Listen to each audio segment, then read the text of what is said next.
জেনে অবাক হবেন যে আপনি যখন হাসি দেন ঘন্টায় প্রায় 100 মাইল বেগে নাক দিয়ে বাতাস বেরিয়ে আসে, আর এর সাথে সাথে বেরিয়ে আসে জলীয় পদার্থ প্রায় 5 ফুট দূরত্ব পর্যন্ত ছড়িয়ে যেতে পারে। হাসির স্প্রের কথা ভুলে গেলে চলবে না। প্রায় 2000 থেকে 5000 জীবাণুযুক্ত তরল পদার্থ নাকমুখ দিয়ে হাসির মাধ্যমে বেরিয়ে আসে।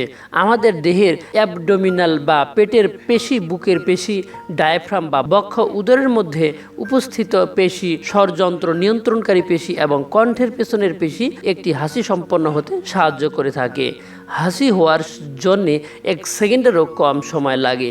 যদি নাক বন্ধ করে হাসি দেওয়া হয় তবে তা 176 এইচজি বায়ুচাপের সমান চাপ সৃষ্টি করতে পারে। তাই আপনার হাসি আপনি গর্বের সাথে উড়িয়ে দিন, তবে বাতাসে নয়, রুমালে। তবে এই হাসি কি বা এটা কোথা থেকে আসে যার কোনো ব্যাখ্যা আজও বিজ্ঞান দিতে পারেনি।